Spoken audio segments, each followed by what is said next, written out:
part of me still wanted to be aware of everything, so nothing caught me off guard. Um, but at the same time, I thought, I feel like I'm going in circles. Like criticisms against the church, they're starting to sound the same. Uh, Things in favor of the church, they're starting to sound the same. Maybe this is the 20th time in the week I hear about Nahum. Uh, and I thought, um, I think I'm good to go. I didn't stop looking at it, but I stopped intensively looking at it, Right. at all research. And Mormonism with the Murph, where Larry Singh explores church history and the church's truth claims. Hello, everyone. Welcome back to my channel, Mormonism with the Murph, where Larry Singh explores the church's history and the church's truth claims. And I'm excited for today's episode. Today's guest, who I'll be interviewing, is Gustavo Hernandez from Mexico. Hi, Gustavo. hi, Murph. Thanks for having me. Yeah, it's good to have you on. So Gustavo, he is a believing Latter-day Saint from Mexico, and my wife is actually from Mexico. We were talking about that off air, so I have that connection and love for Mexico, the food, the culture, the people. Do you want to tell our listeners which part of Mexico you're from? Yes, I was born and raised in Mexico City. Now, currently I live in a state called the State of Mexico. It's not a very original name, but it's right next to Mexico City. Very good. I've been in Mexico City. I flew there whenever I flew over for our wedding and honeymoon. We had to take a long bus to go to Guanajuato. That's the state that she lives in. But I've not really gone around Mexico City. But I've so yeah, Gustavo, he is a believing Latter-day Saint. He went through a faith crisis in his teenage years and other struggles with mental health and worthiness. And he reached out to me. I think he saw some connection to my story and has been a listener of my channel, and he wanted to share sort of his story and his faith journey and overcoming his faith crisis. So I think this is going to be a really fun and good episode. Yes, and like you said, I watch your Saints Unscripted videos, and when you said you had a YouTube channel, I said, well, I gotta check this guy out. And I was just listening to your videos, and something that I really like about it is how you try to be unbiased and how you are objective. So it's been interesting listening to it. And yeah, I think that faith journeys as well as research can all help us understand better why people believe and why they also not believe. Yes, yeah, I really appreciate that because it means a lot when people have said to me that they've appreciated my approach, striving to be balanced, fair, objective, especially those people who have done a lot of research themselves, who have listened to different voices. So that means a lot because none of us are perfect at it. And you're right, I think it's important to hear the stories and perspectives of people who've gone through a faith crisis. And a lot of the time, there could be other platforms talking about a lot of people who leave in a faith crisis. And I think it's good to be aware of their perspectives, of their experiences, but also the experiences of those people who have gone through a faith crisis and come through another side, and able to maintain faith and maybe nuance their belief, and to hear those stories as well. And before you dive into your story, I would like to say to my listeners, church, religion, it can be quite a polarizing topic and arena to be in. I'm totally comfortable with all sorts of comments whenever I bring an apologist or critic or a scholar on, but when it's someone who's sharing maybe personal things about their story, I would just ask people to try to be respectful and kind and show empathy in your comments as well. But maybe we'll start, Gustavo. If you could tell us a little about just your upbringing in the church. I believe you were born and raised in the church. Talk about your family and what were your experiences and memories like going to church as a child, primary, young men, seminary. What was the gospel like in your home? So tell us a bit about your childhood and growing up in the church. Sure. So I was born and raised in Mexico City, and I was born in the church. My dad got baptized when he was 15 years old, and my mom She was born a member. My grandparents got baptized a couple of years before she was born. So our family was relatively new to the church. But in Mexico City, that's basically like Utah for Mexico. Right. Maybe uh, the population member ratio is not the same, but many of the church's main events in Mexico happen in Mexico City. The first temple was built in Mexico City. We also have the Mexico City MTC, and it was previously a church-owned high school. And many members went to that school, and that's how they know each other. So there's like maybe famous families in the church. The church headquarters are in Mexico City as well. So yeah, growing up in in that part of Mexico was special. I was taught to believe in the gospel, and I was taught to pray and to go to church. But something that I appreciate was that I wasn't forced to believe any extreme beliefs some members had.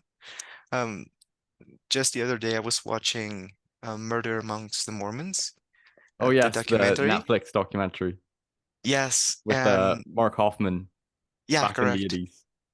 And they're talking about how his dad once got mad at him because he brought home a book with dinosaurs, and he said, "We're not supporting anything that supports evolution." Very S- fundamentalist.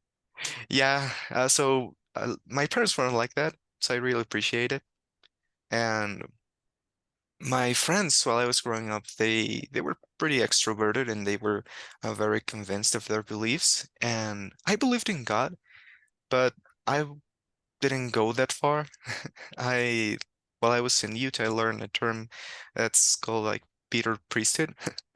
So Right, yes. my friends were like that, but not me. So I was a little, well, I still am a little introverted.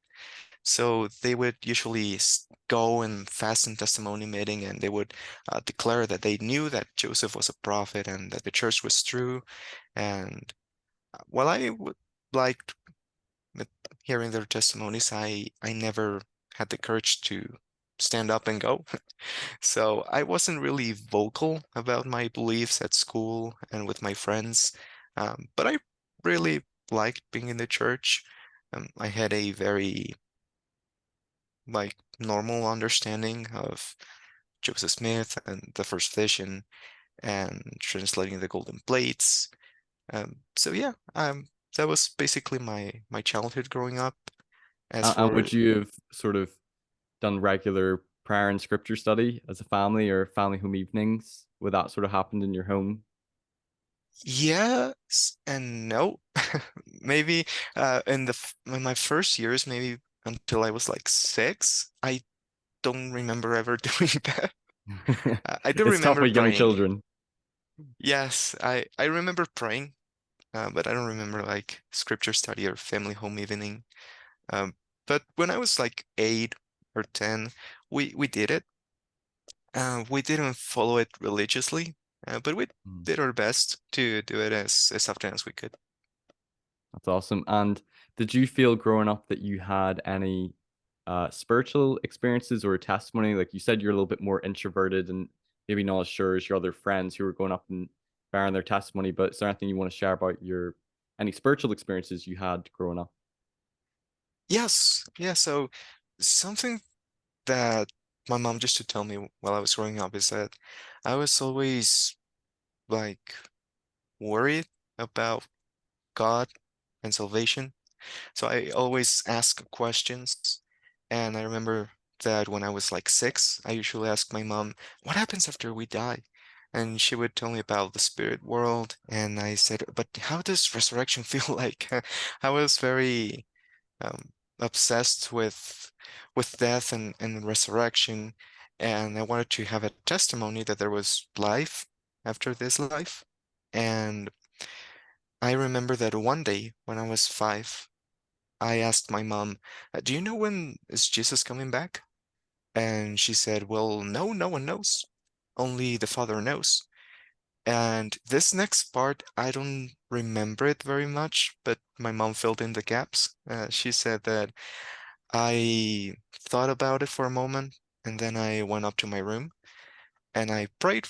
And after a couple of minutes, or maybe a few minutes, I came back downstairs and I said, Mom, I did what you told me. You said that only God knew. So I prayed and I asked him, do you know when Jesus is coming back? And I waited for a moment and he answered my prayer. He said that he couldn't tell me, but he could tell me that it would be on a Sunday. On a Sunday. And yeah, Okay. so, later in life, I realized that pretty much everyone believes that he'll be back on a Sunday. We better make So, sure that we're at church that Sunday or watching General Conference if it's General Conference weekend. yeah. So I realized that maybe it wasn't a huge revelation, and if I try to, look at possible explanations of like where I got my answer, maybe I just heard it at church and I just didn't remember it and it just went back to my memory.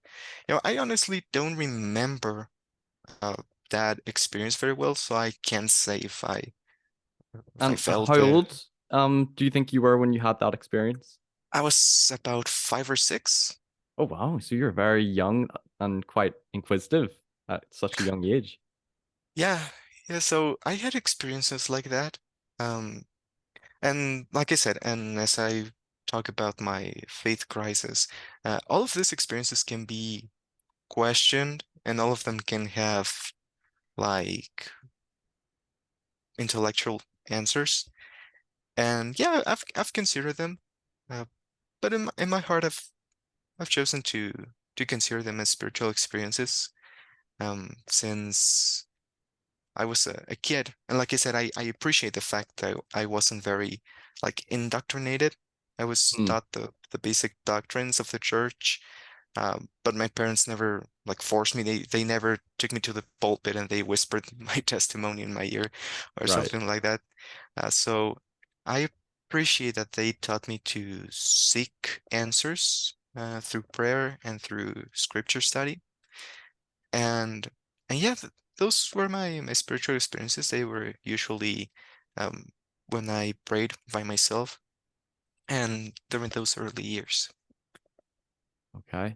And then as you were sort of going from childhood to teen years, what experiences were you having, with your faith? But you also told me that that's when you started having maybe some struggles with, mental health, anxiety, things to do with, worthiness, pornography. How does that sort of relate to your story and then your faith crisis? Well, this all starts when I'm about 8 or 9. And it was very dumb, but I would look back and regret it. We had a movie that we really liked watching. And I remember that we always skipped a scene, and I never understood why. Uh, so it was PG-13, so it was pretty tame, but they skipped it. And one day while I was watching the movie, I was on my own, and I thought, what if I don't skip the scene? So I watched it, and it was this sex scene. And well, I was too young to really understand what was going on, but I was curious about it. And we had a computer at home, so my curiosity took me to finding more material like that on YouTube, and eventually I was introduced to porn. I didn't really know what it was. I I didn't know where babies came from at that time. Yeah, So I just knew that it was wrong, but I didn't really understand why. yeah, And I didn't even know it was called porn. And it was until a few years later when I made the connection about it. And I remember that I would listen to talks from General Conference or at church, and they talked about how pornography was bad. And when I was a kid, I always thought that pornography was like a poison. something like that. So I said, yeah, I should never try poison. But when I understood that I was watching that, I thought, oh well, I should try to stop doing that. But I continued. It wasn't an addiction, but it was a bad habit. I would watch it every other month. And when I turned 12, I was going to be ordained a deacon, and I was also going to go to the temple for the first time. And I knew that I had to go through my interview with the bishop. And I knew that he was going to ask about my worthiness at one time. Mm. And I wasn't sure what to tell him. And the only source I had about um, confession and repentance was this 80s video. I don't remember the name. I think it's called Godly Sorrow. I don't know if Oh, you've I seen think it. that rings a bell. I might have watched it on my mission. It's about a girl that she's about to get married, and she's in an interview with her bishop, and that she decides to confess that I think that she broke the law of chastity with a boy before she met her fiance. And the bishop's like, well, you do understand that we'll have to postpone the wedding for a while. And then she's all sad. And then the boyfriend, he's confused. And in fact, I forgot his name. I think his name is Aaron Eckhart. He's Harvey Dent or Two-Face in the Dark Knight movie. Oh, really? Yeah, Oh, no way. yeah, he was a member and he left, but I he didn't know was in that. that video. So, yeah, this video is both hopeful but a bit tragic. Yeah, and So, probably produce maybe some fear of what could be the consequence of confessing. yeah, yeah, and I also, again, as I was watching the video, I never understood what was going on, but I only understood that if I talked to the bishop, I might feel sad. That was all I knew. Um, And well, I went on my interview and well, I lied. I said that I felt worthy and I didn't have to fix anything. And again, something that I appreciate about my bishop and the bishops I had is that recently I've heard that many kids are asked questions that are a bit too personal, and that's caused a bit of controversy. But my bishops were never like that. They were always respectful, and I appreciate that. Um, and in a way, that helped me feel less guilty about it because I wasn't asked directly if I was involved with any of that. They weren't like Um, prying or digging into personal worthiness. yes, they were just asking, do you feel worthy? And I said, yeah, and that was it. So I was ordained a deacon. I began to pass the sacrament. I went to the temple, do the baptisms for the dead. And my friends, they're usually like a year or two older than me. So I always was a year behind them. So I was still in primary and they were already in the young men and young women organization. And I just wanted to be with them. So that was also the reason why I didn't want to confess because I wanted to go to the temple. I wanted to pass the sacrament, just like be involved with my friends. So Right. I Yeah. think that also influenced. So yeah, I I was lying and I felt like I had this like secret life that no one knew about. And I knew that I wanted to fix it eventually, but I didn't know how. And that summer, I went to Utah with my uncle and my aunt and my cousins. And while I was there, I was like 6 or 4 years older than my cousins. So they looked up to me, and my uncle would always say that my oldest cousin needed to try his best to be a worthy deacon like me. Uh, so yeah, I didn't feel too comfortable with that. Mm. And one day, my uncle, we had family home evening. It was like a month before I returned home, and he told us about the plan of salvation. And he just went through like premortal life and the atonement and death and resurrection. And when he talked about resurrection and the judgment and the 3 degrees of glory, I remember that he quoted, I don't know if it was a scripture or a church leader, but he said that in that day no one could hide their sins. And when he said that, I remember that I sort of pictured myself in front of everyone and that a giant screen would play everything that I did behind their backs. Everyone would So see what you've done, yeah, all so your sins. that was the first time that I felt uh, guilt. I mean, I have felt like guilt before, but guilt of lying, not necessarily doing something wrong. Right.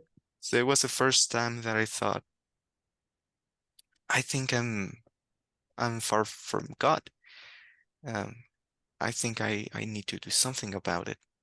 Um, and at first I did something very dumb. I would usually go at night to pray, and I'd say, God, if you're there, please um, let me go back in time to when I was 8 so I can change the moment that everything started. And I'll promise this will never happen again. And I don't know why, but for some reason I thought that that was possible, but maybe for just like a day or two. And after that, I said, well, yeah, this is not gonna happen. I have to do something else. And well, my mind just thought, well, you need to confess. And I thought, well, I'll do it, but I cannot do that right now. I need to find a way to stop, change, and maybe then confess. So my plan was to wait until I was 17 and I was getting ready to go on a mission.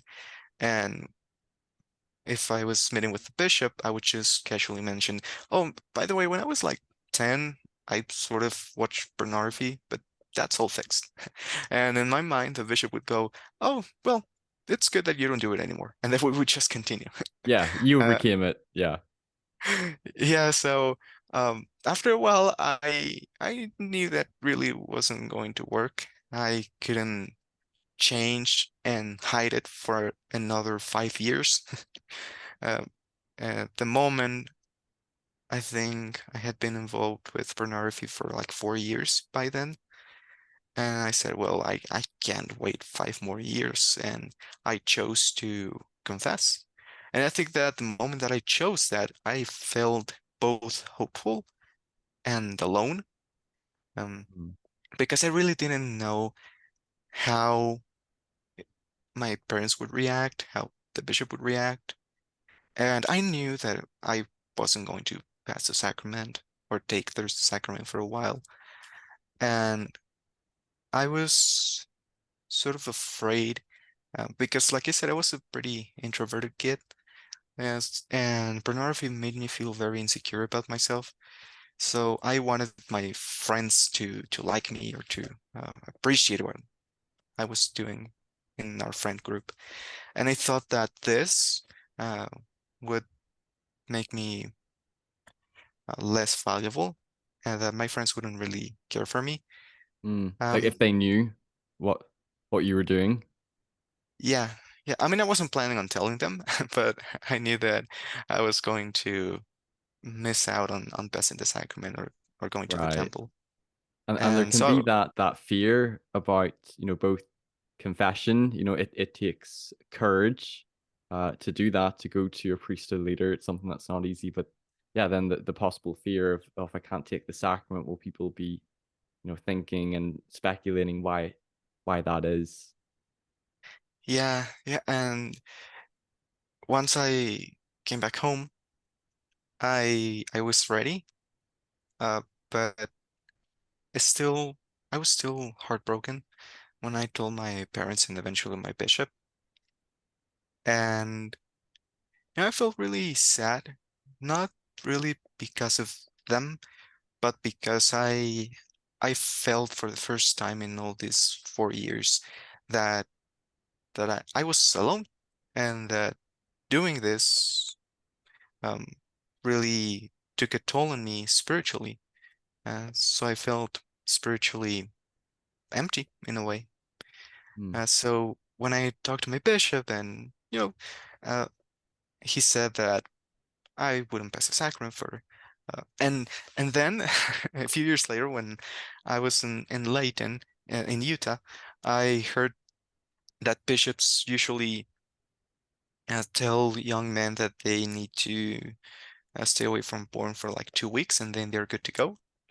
Uh, but when I confessed, I was told that I had to wait for like 2 months. So I was like, what? Yeah. That Wow. felt like an eternity. Yeah, So because different it can sometimes depend on the bishop, the person as well, the situation. But yes, I've had that experience as well, yeah, going to different bishops to confess different sins, and each bishop can sometimes respond a little bit differently. yeah, and I thought that if, well, at that time I saw it as a sentence. Yeah, So I thought if punishment. yeah, and I thought if my sentence isn't long enough, maybe I can find a way to um, not pass a sacrament without everyone noticing. Maybe I can Right. pretend I'm sick, or pretend like uh, there were many deacons, so I can just arrive late and there will be no seats for me. Go hide in the So bathroom. yeah, but 2 months, yeah, I thought, yeah, I can't hide that. But the repenting process for me was really special. It was something that brought me closer to God, and my parents and the bishop were really good about it. They really helped me. So it wasn't really an awful experience, maybe just like the first week. Mm. Um, but the next 2 months were really special. I felt closer to God, and I felt free. When you don't have anything to hide, you feel um, like a weight has been taken off your shoulders. Yeah, like a, Um, a sense of relief and a burden yeah, taken off. correct. So I was doing that, and I remember that I had a song to encourage me to keep going, and it's a song by Imagine Dragons. It's called On Top of the World. I don't know if you know it. Yeah. And there's a part that says, and I know it's hard when you're falling down, and it's a long way up when you hit the ground, but get up. So I always use that to encourage myself, and I felt Yeah. really happy. And the bishop said, you know what? I think that we're all good to go, so you can pass the sacrament next Sunday. And I was like, yeah, and I was so happy. And that week I was just getting ready, and then I relapsed. Oh Uh, no. yeah, so I thought, oh, dang it. And then just And so what all that work, and then you were good to go. And yeah, so I didn't say anything, and I just passed the sacrament. And that started another year of relapses and staying quiet. So I was mad at myself for having this second life, this secret life again. And I thought I was so close to beating it. Um, and I felt guilty, but not too much, mm, since it began to really become what's called an addiction. It really began to take a toll on my life. It came back stronger than ever. So, well, while I was in this year sort of hiding, I remember that one night I was going to sleep, and the next day was seminary, and I was just thinking about the reading assignment, and I thought about the plan of salvation, and I thought about the three kingdoms of glory, and then I thought, okay, so if I go to the celestial kingdom, I'll be there with my family forever. And for some reason, my mind began to repeat forever in my mind a bunch of times, and I thought, forever, forever, what does it mean, forever? And all of a sudden, I thought that means that existence goes on and on. and on. And as I kept thinking that, all of a sudden, I felt as if someone punched my gut, and I felt glued to my bed. I felt like my hands were sweating. It felt like cold sweat. I felt my heart was sinking, and I felt that I wanted to cry for some reason, and I didn't really understand why, but I felt as if my mouth was glued shut, so I couldn't say anything. And all of a sudden, I was faced with this panic over the concept of eternity, or like it just hit me that according to my beliefs, I would exist forever. And Mm. once the forever hit me, I was just terrified. Uh, and I don't want to compare to something that I don't really understand, but I've heard people describe sleep paralysis, and it just felt a little like that when you are glued and you can't do anything Yeah. about it. But it feels like after a while I was able to speak, so I called my dad and I tried to explain what was going on, but I didn't really do a good job explaining. So my dad, he gave me a blessing and he went back to bed and I went back to sleep. And the next morning I was okay. So it's like, okay, so I think that that was just weird, I guess. Was it like And I in the moment continue just with, feeling overwhelmed at the thought of like eternity being forever and ever and ever and no end, and it can go sort of beyond our brains to logically understand and process, or is it different to that? yes, it was pretty much that.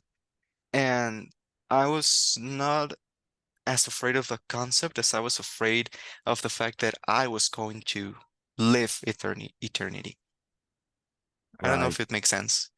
Um, but I just got over it, and a few months later, the church 12-step videos came out, Yes, I remember those. and What age were you around this time? You said you were going to seminary, so 14, 15. yes, yes, I was 14, Okay. and I remember that I watched the first step video, and it's about sex addiction. And it was about a man who cheated on his wife and watched pornography and how he repented. And while I watched it for the first time, I thought, well, uh, his case was much worse than mine. I'm not married. I'm not cheating on anyone. But like the second or third time, I felt this huge impression that you need to fix this now. You can't keep doing this to yourself. Um, Hiding from everyone, and as you hide from people, you feel more insecure. And if you feel insecure, then you go to your safety blanket, which is, pornography. And this will just create a cycle that will never stop, and you will just feel miserable forever. And Because during this time, were you experiencing like mental health challenges and anxiety? So you were maybe trying to withdraw or isolate from uh, friends or people socially. And would you say pornography is maybe one of those outlets that you turn to escape some of those things? yes, yes, at the moment I didn't know that depression and anxiety were conditions. I just thought that they were words to describe how you feel, like sad or happy. So I didn't think, oh, I'm depressed, or oh, I have anxiety, but I felt insecure. I felt sad. I felt like I really wasn't worth anything. Mm. Like Like all an those emptiness. thoughts, yes, all those thoughts went through my mind, and I I didn't think that pornography made me feel better, but it was just something I could do to get my mind off it. Um, but yeah, I knew that that wasn't really a good option in the long run, and it was beginning to take a toll on me. Especially since, like I said, it was becoming an addiction. It was really impacting my life and my relationship with others, and I felt like I could no longer control it. So I talked to my parents again, and this time I talked to a branch president, and we were working through it. And it was around maybe January, a few months after I confessed. And then all of a sudden, I was in seminary, and we were talking about the Old Testament, and sometimes members began to have conversations about things that we know nothing about, and they try to have their own theories on what's going to happen. Hmm. And I don't like when that happens. And so in this class, they were talking about Jesus Christ being the savior. And then someone said, "What if he's the savior of other worlds?" And they began to talk about other people in other planets and Mm. things like that, you know? And while they were talking about that, I was thinking about something they mentioned earlier. They were saying, imagine that your existence is an infinite line, and then imagine a tiny dot right in the middle. That's your life on Earth. And what you do here matters for what happens in eternity. And they were just talking about that. I think we were on an Isaiah, maybe. And while I was thinking about that, all of a sudden my eternity fear came back. And I wasn't prepared for that because I was in a room full of people. Um, so everything happened. I felt like my heart sank. I felt glued to my chair. I felt like my heart was spinning in my throat. I felt my mouth glued shut, and I was terrified, absolutely terrified. Um, but I sort of found a way to control it, so it wasn't noticeable that I was going through what people would tell me, well, with therapists would later tell me was a panic attack. Mm. Um, but after seminary, I just went on with my life. I went to school, but as I was starting high school, I began to be homeschooled. So I took online courses and I went to different classes and and I was just doing that I was going on with my regular day, but I couldn't stop thinking about that. And last time it happened, it lasted for an hour maybe, but now it was lasting for 3 hours, 4 hours, 5 hours. And I remember that we had a meeting at church and we went there and I stayed in the car. And I remember that I was dealing with that for more than 12 hours at that point, and I just yelled and I cried and I just uh, prayed because it was really that unbearable. And I said, like, God, please do something about it. I really can't take it anymore. This is torture. Mm. And and nothing happened. And I went to bed, still feeling really anxious about it. And I woke up and I still felt anxious about it. And that really took a heavy toll on me for the next 8 months. Um, it felt like I could never rest. Like I was constantly in panic mode. I couldn't stop thinking about it. I stopped doing everything that I enjoyed doing. I enjoyed drawing, painting. I really loved researching about space. The moment this hit me, I stopped doing all of that. I stopped taking my school courses. I basically dropped out of high school for a while, and I couldn't really do anything. If I tried to do something, I would instantly panic. And I remember that uh, one time my dad told me about a soccer game, and he loves soccer. I don't, but he does. And I said, this can help me get my mind off of these things. And I remember that I went to the stadium and seeing all these people. It was in one of the largest stadiums in Mexico City, and there were like 100,000 people. So seeing all of them for some reason just made me feel panicked and just made things worse. Mm. And after that, every time I was in a crowd, I felt uneasy. And one time my mom tried to make me feel better and she took me out for lunch. And I remember that just seeing a few people in the restaurant made me freak out. Not, So social anxiety you're feeling as well. uh, yes, it wasn't too much about being around others, but being around others made me remember my fear of eternity. I don't know if it makes sense. That's weird, Right. but that's It was what triggering happened. that sort of Yes. anxiety, fear response. And were you sort of ruminating a lot as well about just sort of like those negative thoughts and that was impacting sort of your life? Because you said like you find it hard to focus on your schoolwork or do the hobbies that you used to do that you enjoyed. Yes, well, I was dealing with insecure feelings about myself and my fear of eternity and my porn addiction. So, like, everything just got worse for me Yeah. at that time. I felt very insecure about myself. I thought that, I really stepped away from my friend group and I was pretty much trying to be alone. And at the same time, I wanted company, but at the same time, I felt like people wouldn't accept me and things like that.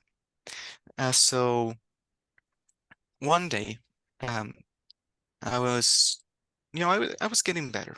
After the 8-month mark, I was still scared. I was still a little freaked out, but I was able to function properly without freaking out. It wasn't really a vocal freaking out, like I didn't yell or I didn't shake, Was it but internal? yes, I was freaking out inside. So I was able to control that, and I was able to getting adjusted to my normal life. And while I was doing that, I was still working with my branch president. Everything was going sort of well, and I try to, watch general conference videos or Mormon messages at that time to Oh, I feel love them. better. I used to watch them so Yes, much as a missionary. yes, they were really good. And then I noticed that there were members of the church who made videos, and I was watching a James the Mormon video. And I remember that as I was watching that, I was just watching the recommended video section, Hmm. and then one title caught my eye. It was called Three Tests That the Book of Mormon Cannot Pass. And I forgot to mention, but when I was little, I I found some what you would call like anti-Mormon literature, and I read it. But I remember that I thought it was really silly, and it was about Joseph Smith and his seer stone. But I Okay. just remembered that it was dumb, so I didn't really think about it. How did you So encounter that? Did someone show it to you, or did you stumble across on the internet? You it was remember? online. Yes, it was on the internet. I don't know how I found it, but I just know that I found it and I just thought that this is so dumb. Of course, this didn't happen. Yeah. So I thought the same when I watched this uh, YouTube video. I said, "Nah, I bet I can answer the three tests." So I clicked on the video and I watched it, and I remember that by the end of the video, I was like, well, he's got a point." Yeah.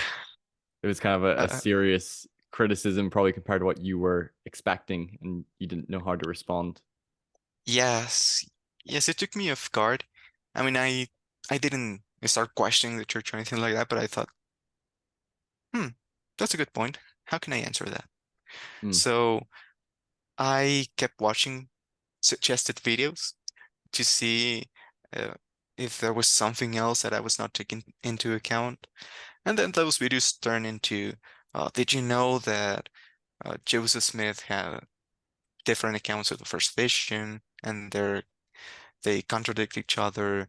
And then that turned into, did you know that Brigham Young thought that there were inhabitants in the sun? And then that turned into, hey, do you know that I left the church because all of this? um, lies that they keep telling us, or that turn into um, Christians saying that Mormonism was a cult, and that turned into atheists saying that Mormonism was a cult, and then it was a snowball effect Mm. You're sort of going down the YouTube video until I was rabbit just hole. submerged in the Yeah. yeah. Yeah, and I just began to look at all the criticisms from the church. And what I age began were to you learn about roughly them. when that I happened? was 15. 15. Okay. So quite young. Yes. Yes, as I began to listen to videos and I do to this day, I see that this moment in someone's life usually happens maybe after their mission or when they get married or as they're about to have kids. But I was 15, so Yeah. that That's been was my experience. Most people who yeah, encounter critical material or go through a faith crisis, it's usually either after their mission or even when, yeah, they're older and have a family. It's not as yes. common with youth because usually they're not as interested in sort of researching and exploring. But you encountered this as a 15-year-old. And did you feel at the time like you believed in the church, or did you feel like you had a firm testimony prior, like a spiritual witness, or was it more like you were just sort of believing and going with it? I had a firm testimony, but it was a bit shallow. I believe in the church. I This experience of repenting and trying to draw closer to God and the 12-step program, all of that really made me feel the Savior's love. So I had that testimony that was pretty strong. But when it came to, like Joseph Smith was a prophet and the Book of Mormon is true, I mean, I believed it, but I believed it like just because. Like I Right. didn't have a really strong personal experience with that. Yeah, you just grown up in our sort of religious tradition, and you just accepted it, and you hadn't maybe explored or examined it for yourself. Correct. Yes. I mean, when I was in seminary, we were taking the Doctrine and Covenants course, and the one thing that I remember that we talked about, the one controversy that we mentioned was polygamy, you know, and at the moment, I believed that polygamy was a lie. I mean, no one told me it was a lie, but I just thought it was a lie. Um, so when my seminary teacher said, Joseph had many wives, I was like, oh, so it's true. Okay. I didn't really question it. Um, so that was sort of how I was spiritually doing testimony wise, Had you when heard all that this happened. criticism online, watching videos about Joseph Smith and polygamy, and did you think it was a lie, and then it was confirmed by your seminary teacher? Yes, yes. And when my seminary teacher told me about it, I was like 13 because I Oh, okay. began to go early to seminary just to hang out with my friends. Um, but while I was watching the videos, yes, everything was mentioned about Fanny Alger and about Helen Mar Kimball and all these different cases. I don't remember the names, but I remember when a young girl's mom died and the father went on a mission, and then Joseph proposed to her while Lucy the dad was on Walker. a mission. Yes, Yeah. Lucy Walker. And all of those weird parts of polygamy and how uh, Emma didn't know anything about it, and how Emma saw the transaction between Fanny and Joseph, and people not knowing what transaction means, Right. and yes, I went on a really rabbit hole. And you were I thought 12, like 13 when that was happening. Like, I can't even imagine because I remember going down that rabbit hole after my mission as a 22-year-old, and it's quite shocking. But as a 13-year-old, I can't imagine what it would feel like to process that. yeah, I was at the time I was thinking I'm not really questioning if the church is true, but I just want to know everything that can be said against it. Right. Yeah. Uh, You were curious to hear so the other side. yes, because I remember that during this time I was just going to seminary and I was waiting outside the church, and I was just reading the Book of Mormon, and one person talked to me and he said, "Hey, you're a Mormon?" I said, "Yeah." I said, "You're reading the Book of Mormon?" "Yeah." And he said, "Those are lies, you know." And then he began to tell me about how Galatians warned about a different gospel and all of that. So I remember that I didn't really know what to tell him. So when when new other people arrived, I just said that I had to go. Right. But I was really keen on knowing everything that could be said against it. So I listened to Mormon stories, um, to Self on the Shelf and Mike Norton. And as I began to watch all these different videos, I began to know things that I maybe I shouldn't have uh, researched that much. You know, I learned about what people criticize about, like the second anointing or things like that. And then they also started mentioning, did you know that Joseph was a Freemason and that pretty much a month after he was initialized as a Freemason, he came up with the endowment? And at the time, I hadn't gone to the temple yet. Um, so I was like, oh, really? And I remember that we had Joseph Smith's journal at home, and I said, I was just reading it, and it was like May 1842. I just came home from a Freemason meeting or something like that. So I thought, Hmm. ah, it was true. Hmm. And Yeah, little by it's in the little, history of the church. Yeah. yes, I mean, it was right there. And I just didn't know what to think of it. I think that was the first time that I felt insecure about Joseph.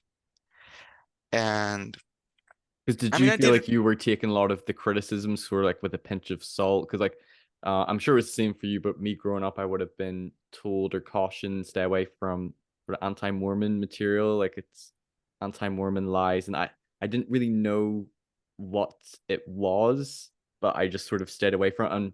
And did you feel any sort of like, oh, I probably shouldn't be listening to this? And was it just sort of like your curiosity, but then did it sort of cause insecurity when maybe some things you were saying were maybe confirmed in some, church sources? Mm, yes, I remember that first week, I told my branch president, and I didn't really tell him what was going on precisely, but I said that I found information on Joseph and I didn't know what to think of it. And he just looked at me and he said, let the spirit guide you. And he left. I don't know Okay. what he was trying to tell me. And so I said, well, thanks for the help.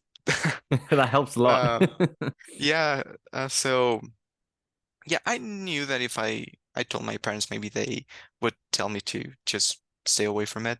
Yeah. Um, but I didn't really tell them because, well, with my past experience trying to explain what my fear of eternity was, or trying to explain um, why something made me sad, or how something affected me personally when it didn't affect other people, uh, I learned that while trying to explain that, I didn't really do a good job.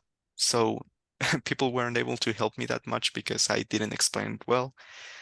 So I thought if I just try to tell someone about what I'm learning, uh, they're they're not gonna understand it. So I didn't really try to tell anyone after that. Right.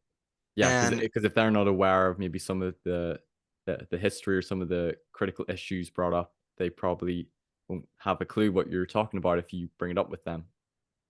yeah, and the guilt of going over that material that went away pretty quickly. Um, and I didn't feel like bad for doing that research. Mm. I felt, but as I learned more, I felt more insecure about the church. And I thought, well, um, I was just going over the priesthood ban, and I was beginning to understand what was going on. I read some of the quotes, like Brigham Young saying that, if no prophet has said it before, then I will do it, as in the apostle of Jesus Christ. Black men are cursed. And reading those things, I was like, oh man, how can I explain that? Yeah, And I felt more and more insecure about it. And something that I've learned ever since, but at the time I didn't really understand, was that not everything was true. Uh, so I was there was a time in which I began to take everything at face value. like If someone said everything that, literally, like sort of black and white thinking, do you mean? um, yes, I mean I began to trust critics of the church more than church leaders or church apologists. Oh, okay, right. So taking all the criticisms and quotes at face value that they're presenting you with.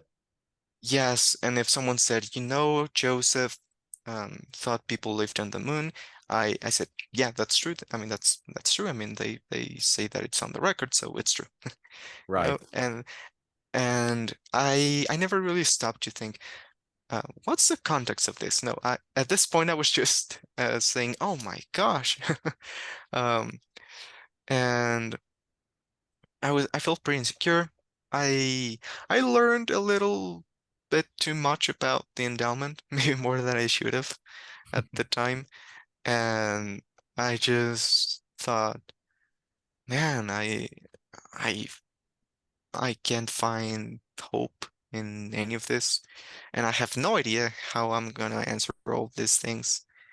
Right. And at the time, I remember that while I was on my rabbit hole search of church history, I found an article that said, a faithful response to Joseph and Seer stones.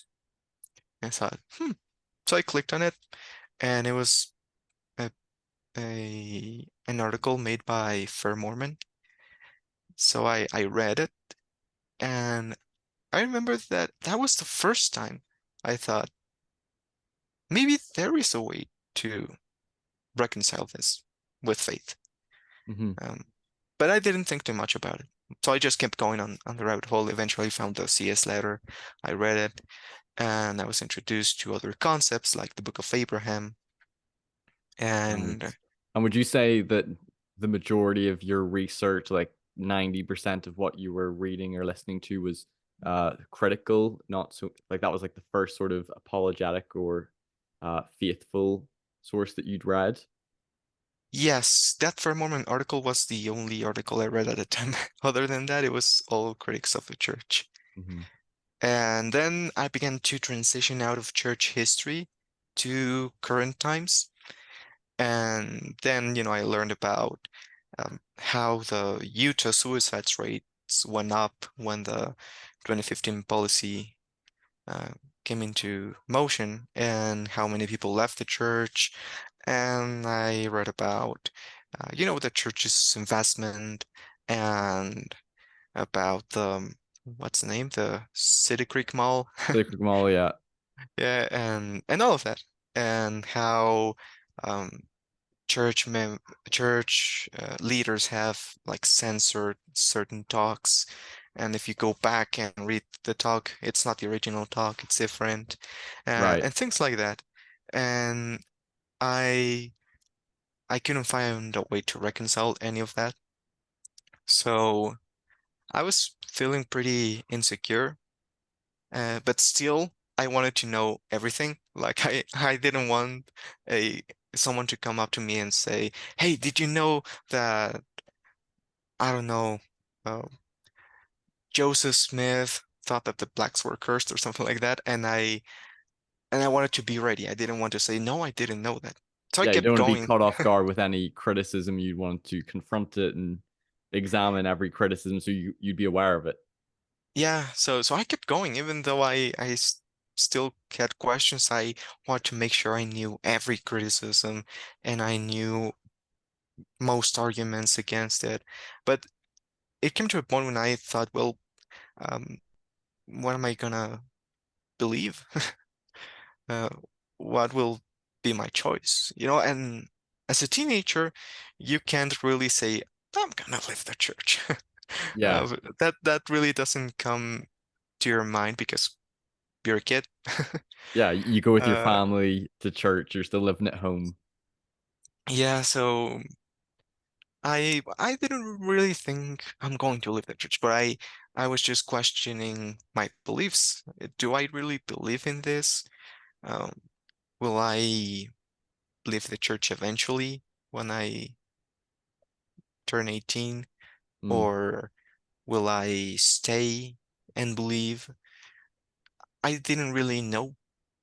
And something that I thought about while I was going through that, it was the fact that, like I said, I rarely got up and burned my testimony, and I didn't really have that many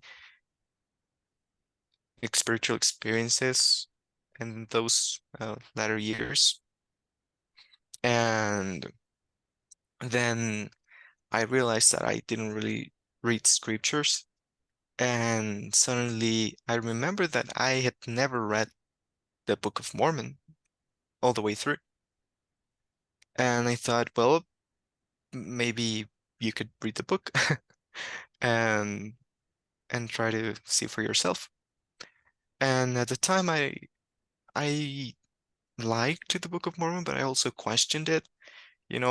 I heard all about the King James uh, errors in the translation, the Mosiah Benjamin mix-up, mhm, the changes in Mother of God, Son of Mother of God, and things like that. So I was pretty hesitant, but I said, what the heck, I'll do it. And I had I was almost 16. It was 2 weeks before my 16th birthday, and I would be ordained a priest. And I thought, if I really want to know if I want to continue and bless the sacrament, then I need to know for sure.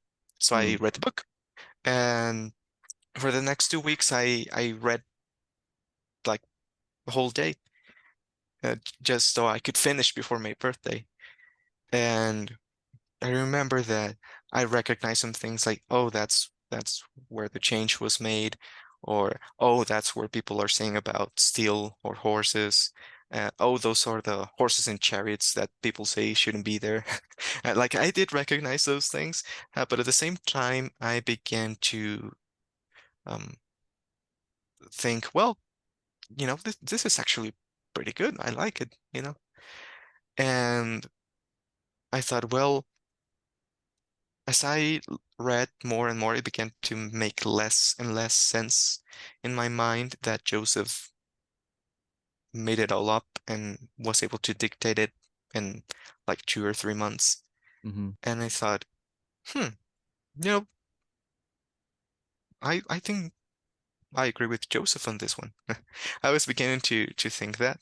And when I finished and I read Moroni 10 and I read the verses that say that we should ask God with a sincere heart and faith in Christ.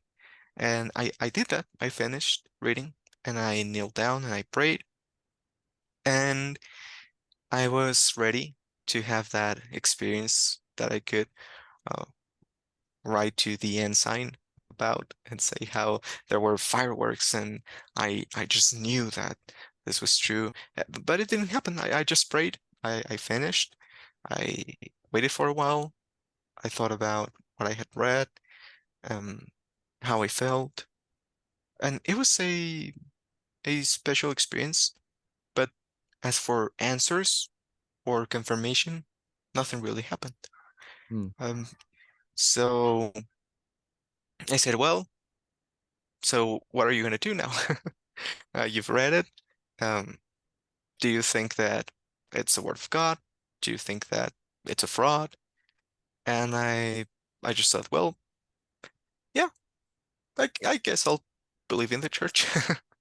Um, and I said, well, how are you going to answer polygamy, raising the priesthood, and all the temple uh, weird Mason uh, symbolism. Hmm. How are you going to explain that away? And I remember that while watching the videos, many people said, "Oh, members are just doing mental gymnastics to believe." And that thought went to my mind, am I doing mental gymnastics? I don't want to Right. do mental gymnastics. Um, so I said, I don't know. You know, I felt that the book was good. So it like logically it didn't make sense for me And why sounds like you didn't Joseph. feel fully persuaded by uh, some of the criticisms or maybe the naturalistic explanations for the Book of Mormon. As you were studying it, you felt like it was Yes. just maybe beyond Joseph Smith, or you felt sort of the goodness or the power of the message in it. Yes, I felt it was beyond Joseph. You know, at the time I didn't focus too much on the message. I was a bit more focused on um chiasms or something like that. Uh, Right, that first time I read it, I was more focused on that. So when I finished, I said, I'll give it a chance. And that was it. I'll give it a chance. And once I made that choice, I felt much better with the questions that I had. I didn't have the answers yet, but I felt like I made a right choice. right, And that wasn't much, but that was enough for me to continue. And then things started to happen. The first was that maybe a few weeks later, one of the stake counselors visited the ward, and and the last speaker finished, and we were about to have the closing prayer, and the bishop was just saying like, and the closing prayer would be uh, by, and then the state counselor stood up. He whispered something here in his ear, and then he sat down, and the state counselor um, addressed the congregation. And I remember that I was standing at the back of the chapel because I was counting how many people came. And then he said, brothers and sisters, I don't really understand why, but felt strongly that I should say what I'm about to tell you. And I thought, oh, this better be interesting. And So did you say it was the stake president was about to announce the closing prayer, and then he got up to speak? Who was it that got yes, up to speak? the second counselor. Second counselor. Okay. And he said, when I was on my mission, someone approached us and they said that they wanted to learn about the gospel. So we went to their home and we knocked, they let us in, and as we began teaching about it, they began to teach us about the criticisms of the church. And they told us about many criticisms against the Book of Mormon, and they knew the Book of Mormon better than I, and it became a heated conversation. And in the end, we just left. But my companion, he was really having doubts. And the next morning, he was really sad. And he told me, um, Elder, is this even true? And then the second counselor paused for a moment and said, I feel that I need to stand up and tell you, brothers and sisters, that yes, it is true. And he sat down. And I remember that I was just like, is this a coincidence? Mm. Uh, and and I thought, well, thank you for that, second counselor. Um, and then the October 2017 conference came, and I was just thinking, how can I explain View of the Hebrews and the Late War and the Book of Napoleon? How can I find answers to those questions? And then brother, as I was thinking that, brother Tad R. Collister stood up and he said, many people say that Joseph Smith plagiarized from other books to create the Book of Mormon. And he said that when he said that, I was like, what? What? Who said that? And and He's you know, addressing the exact concerns and questions I'm wrestling with and struggling with right now. yeah, yeah, and he gave a pretty simple overview of the topic, but the fact that he mentioned it, I was like, someone knows about this too. Hmm. And when I was also listening to the famous Jeffrey R. Holland talk, the oh, I forgot the name, I but think it's is it safety for the soul, but he talks about Joseph yes, and Hiram going to Carthage jail, and there's a strong yes, testimony about the Book of Mormon. correct, yeah, safety for the soul. And he said, there has been many theories from Ethan Smith to Solomon Spaulding, and I was like, what? He mentioned Ethan Smith, and I began to feel like, oh, so people do know about these things.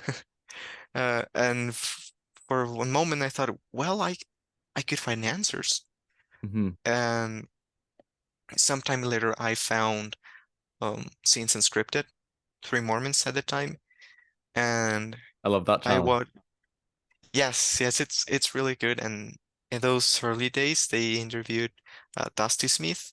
I don't know if you know him. Yes, I listened to him whenever I was out of the church. I think I was mainly listening to critical podcasts and reading critical material, but it must have popped up in my feed, and I remember I listened to his story.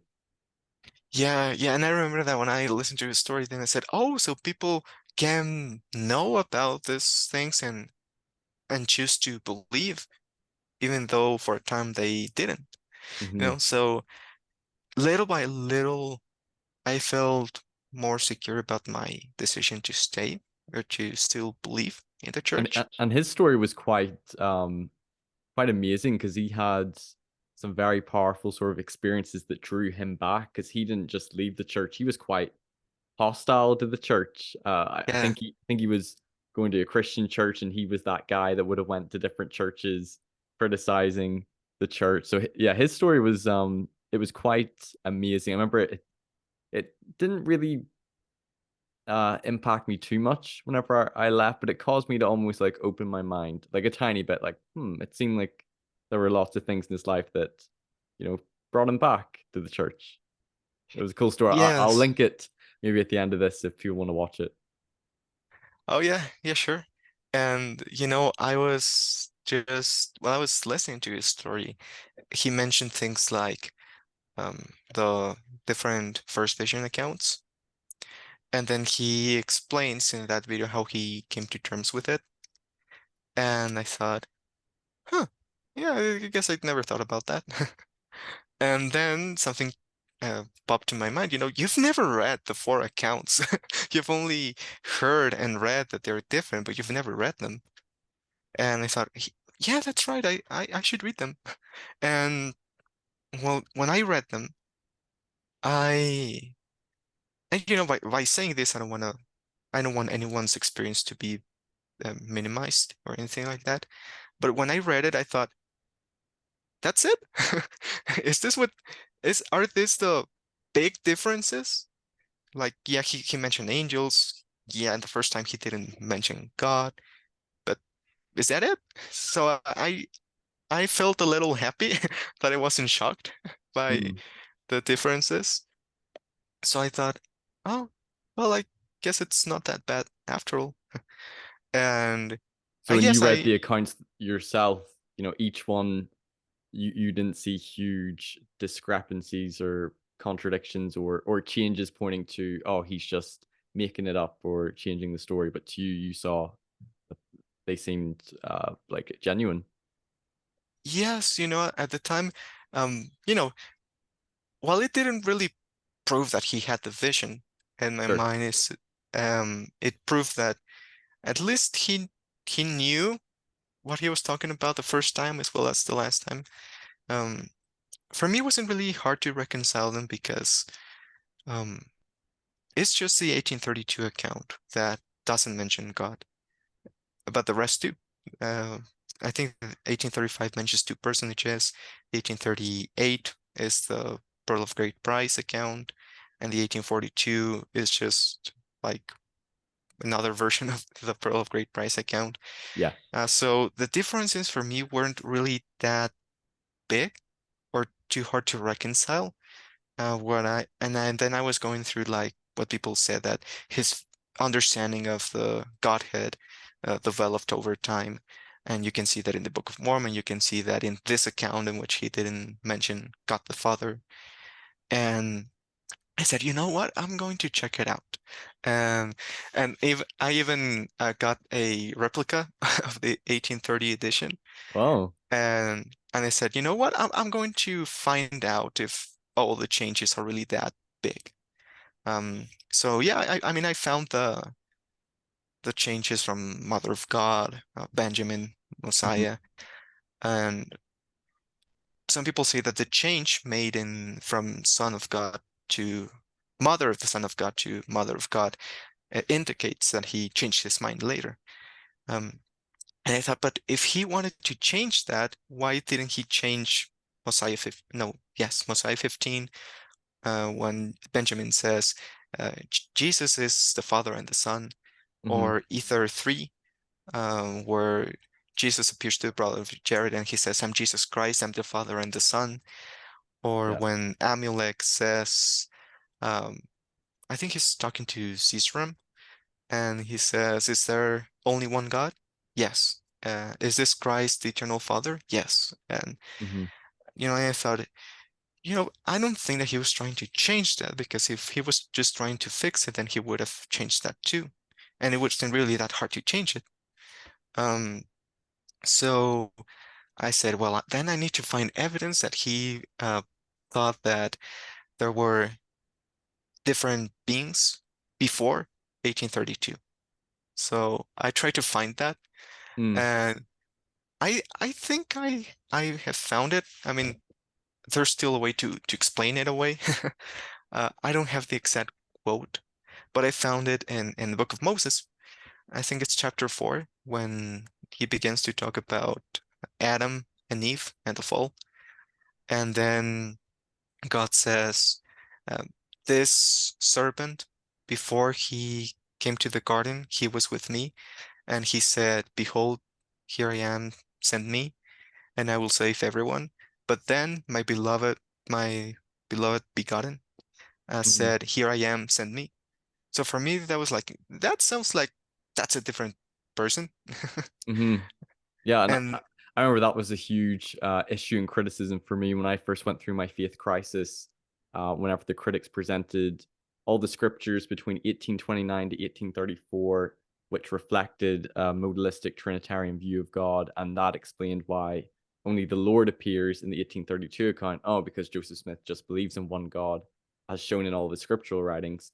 And then whenever I came back to the church, that was one of my biggest shelf items. That was like, I don't know how to combat that. And over the years, I've researched in the Book of Mormon, Doctrine and Covenants. I found multiple passages in the Doctrine and Covenants that refer to Jesus and the Father as separate. I think D&C 45 talks about Jesus sort of being our advocate and advocating and pleading our cause before the Father, and him speaking to the Father as two separate. And in the Book of Moses, Jesus and the Father communing with each other in the pre-existence. And I was seeing all these passages, Jesus being on the right hand of God in D&C 76. And I was like, okay, if you focus on just these passages, then yes, you probably conclude he's a Trinitarian or modalist. But then there's these other passages, written before 1834, which don't align with him being Trinitarian or a modalist. And you need to take those scriptures into account as well. yes, and when while I was finding those scriptures and I was sort of finding answers, uh, what came to my mind was, okay, but how do you explain uh, The other ones. Abinadi saying that Jesus is the Father and the Son? And I've heard people's explanation of how, Jesus becomes the Father as we accept him, and he has begotten us spiritually. Right. And And well, that makes sense to me. For me, that still doesn't explain Mosiah 15 because, for example, Mosiah 15 explains that the Father means the Spirit and the Son means the flesh. Hmm. Uh, so I was like, well, that doesn't really explain it. So what happened is that I would start like stepping away from maybe trying to find direct answers to direct criticisms, because I realized that that was just, well, apologetic, you know? Mm. And I thought there must be something else. I think that we shouldn't just say sorry about that, sorry about that. I think we have something more interesting to say, and that's um, how I found channels like Letters Day Saint Q&A. Yeah, it's a good channel. Uh, and I like it because it's not focused on apologetics, it's more focused on, hey, look at that, this is interesting. Yeah. And like the Book of Enoch, um, or Christian fathers and how they taught doctrines that the Christian world sees as, heresy, and how members of the church are believing in a totally different gospel.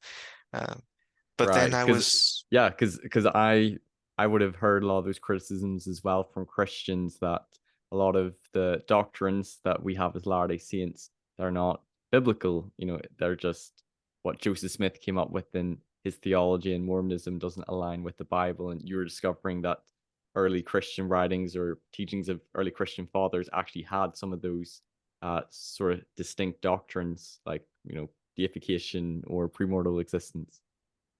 yes, yes. And one of the quotes that I think I sent you um, is about the three kingdoms of glory.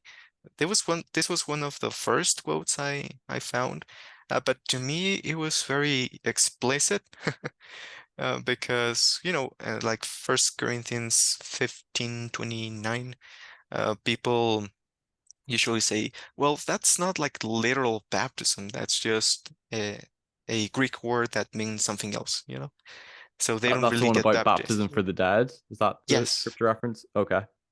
So there were things that maybe proved our doctrine, but not necessarily. So this was the first quote that I thought, oh, this is pretty explicit. So this is from Irenaeus, from like the second century AD, and it says, "Then those who are deemed worthy of abode in heaven shall go there. Others shall enjoy the delights of paradise, and others shall enjoy the splendor of the city." And one of the critics' answers as to why Paul mentions three heavens, they usually say that three heavens means like the first heaven is like, I don't remember very well if it's like the earth or the sky, Like the but one sky. of Yeah. that, yes, that's the first heaven. Then space is the second heaven, and Mhm. then God's presence is the third heaven. Yes. Yeah. I've heard that as Uh, well. So I thought, ah, dang it. But so while I was reading this, I was like, yeah, he's talking about that. But then I look at the source, and then I read the whole quote, and it says, they say, moreover, that there is a distinction between the habitation of those who produce 100-fold, and those that produce 60-fold, and of those who produce 30-fold. For the first will be taken up unto the heavens, the second will dwell in paradise, and the last will inhabit the city. The elders, who were the disciples of the apostles, confirm that this is the gradation and arrangement of those who are saved, and that was on his account that the Lord declared, "In my Father's house are many mansions, for all things belong to God, who supplies all with a suitable dwelling place, even as his word says, that a share is allotted to all by the Father, according as each person is or shall be worthy." So I thought, this is not talking about space. Yeah. Uh, and I began to read more quotes, and I realized that for at least for the quotes that I found, that maybe early Christians didn't use the sun, the moon, and the stars to represent the three degrees of glory, but they really used those who produce 100-fold and 60-fold and 30-fold.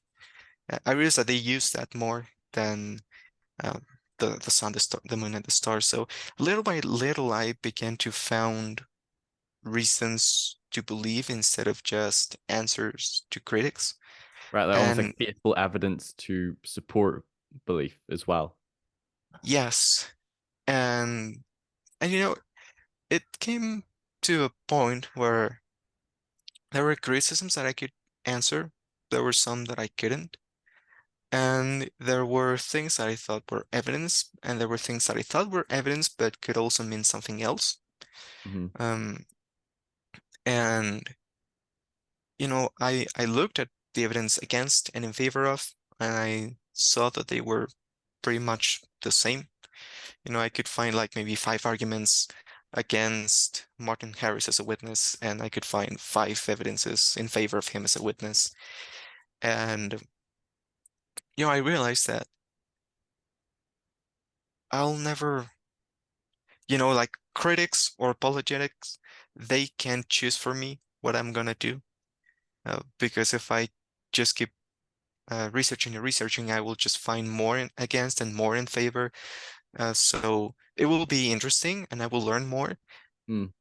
But I mean, I have the final word. Yeah, ultimately won't And settle the question for you if it's true, if you see evidence and arguments and reasons on both sides, answers to help support, but then some issues against. And you probably felt like you couldn't conclusively know if it's true or not just from looking at critics and apologists and using reason and evidence. yes, and this happened like from 2018 to 2021. So this is like a 3-year period of just researching, of just trying to find answers. Mm. And And I resonate with that because, not to talk about my story too much, but whenever I first left the church, similar to you, I was just researching predominantly all the critical arguments, going to critical websites, reading books of prominent critics, listening to podcasts, and I felt like 99% of the evidence pointed to it not being true. And as I dive a little bit more into apologetics, looking at the faithful evidences, trying to be more open minded, it became a little bit more even. It wasn't that all the evidence or arguments is in the critics' camps on every single topic or issue. There's more complexity, and that caused a little bit more confusion because I felt like I couldn't settle it for 100% just using reason and looking at the evidence. yes, and it's at this point, I like I said, I didn't really know what to do. I mean, I believed in the church, and in my mind, I had already chosen to do that, but I just didn't know if I would keep on doing this forever. If I was just gonna spend my time listening to all the Mormon Stories podcast, or all my time reading the different sections in the Book of Mormon Central or something like that. Um, like it was interesting, but I was doing it nonstop. Right. So it came to a point when I had to choose, what are you gonna do? You can't keep doing this forever because, Yeah, you well, can't you live you your life going back and forth between arguments against arguments for belief, non-belief. hmm And I thought, well, I do, like, part of me still wanted to be aware of everything, so nothing caught me off guard. But at the same time, I thought, I feel like I'm going in circles. Like criticisms against the church, they're starting to sound the same. Uh, Things in favor of the church, they're starting to sound the same. Maybe this is the 20th time in the week I hear about Nahum. Uh, and I thought, um, I think I'm good to go. I didn't stop looking at it, but I stopped intensively looking at it, Right. at all research. Not, And and it's not that because there's always going to be new research or new arguments over the years. So even myself and my channels, I try to thoroughly explore topics and try to confront all, if not most, of the criticisms against. It's acknowledging that there's always going to be another argument out there that you probably won't. It'll probably be new to you, and that's normal. But realizing that, yeah, you could spend a lifetime focusing on every single thing. And I think that was, I don't know if you listened to Elder Corbridge's talk. It had a huge influence on me before coming back to the church. And I didn't see his talk, his message was like, oh, forget about the secondary issues, forget about the issues or the history or criticisms. I didn't feel like that was the point of his talk, but I felt the point of his talk was that you could spend a lifetime going back and forth over the secondary issues, looking at critics and apologists. And even if you feel like you find some satisfying answers to one issue, like say with the first vision, it still doesn't really answer the primary question. You know, did he have his first vision or not? Even if you feel like you can satisfy some of the criticisms, uh, some things are, it's a spiritual answer. It's ultimately going to God rather than working it out just from sort of a balancing act. Yeah, and I, like you said, I found like critical or intellectual answers. Um, and at this point, I didn't want to say that I had a spiritual confirmation, uh, because I was so obsessed with critics not having the final word that I just wanted to make sure that every single criticism didn't apply to my experience. When people say, spiritual experiences, everyone has it, and not necessarily Christians. And so maybe someone believes in their God through an spiritual experiences. What are you going to tell them, that their experience wasn't valid and yours was? And when people say those things, I just was so obsessed in having an answer for all of them Right. that I, what, I just thought the Spirit is the one who gives us the testimony of the divinity of the church. Maybe outside sources can help me understand why or why not some things are considered true. Um, but like in the end, if this is true, the Spirit has a final word. And Mhm. I didn't want to accept it. Um, but I chose to do it. I said, you know what? I'll continue to stay updated if anything else happens, Yeah. as far as things in favor, criticism. But I think I'll start to focus a bit more on my spirituality. Yeah, because And I think, looking at the secondary issues as they're referred to, or looking at things in church history, arguments by critics and apologists, I think, it's part of, the reason and using our intellect and weighing things up. And, we've been given a brain. I think that's should be incorporated as well, like you're saying, but ultimately it doesn't answer those big questions like, is God there? Did Jesus resurrect? You can incorporate some of those things in, but it sort of ultimately doesn't answer the big questions. yes, and I think that's why religion in general is pretty stressful for people who don't necessarily agree with it. Because if it is true, then proof, physical proof, cannot do much, and the spirit does it all. So it can feel a bit convenient, uh, but I tried to interact with people who had different beliefs. And when I was 15 and I was just getting started with my research, I remember that I posted my experience on the ex-Mormon Reddit thread. Ooh, you're a brave man. Yeah, I don't know what I was thinking because I really revised my story. I just posted it, and I wasn't really careful with my words. I regret some of the things that I said. I think that one of the last things that I added was uh like what you feel isn't like true happiness or something like that. Looking back, it's like, oh, I shouldn't. have been too harsh, And many people answer like, "How dare you? What the heck's wrong with you? Like, who let you in the group?" And yeah, I thought, oh, maybe I shouldn't have done that.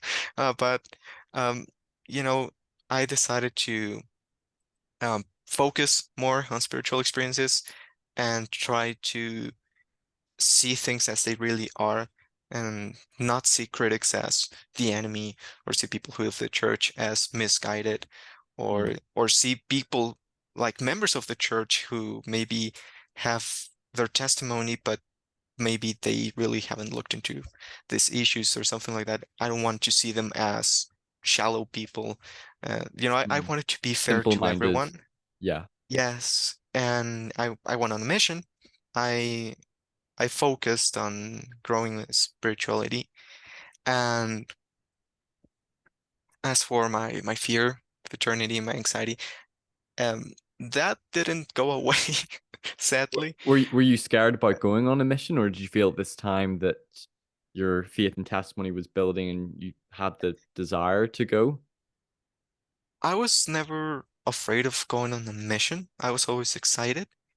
And when I left, I was so excited. But the first day on the MTC, I felt complete anxiety. And suddenly I thought I need to stop people on the street. What am I gonna do when I stop them? Am I gonna say hi? Am I gonna say I'm a missionary? Can you listen to me? Or am I just gonna say, oh, how's the weather? I was just pretty, yeah, that was a bit of social anxiety at Right. first. Where did you go on your mission? I went to Guatemala, Coban, but a Okay. few months later, the pandemic hit, so I did the rest of my mission in Tijuana, Mexico, Right. and in both places.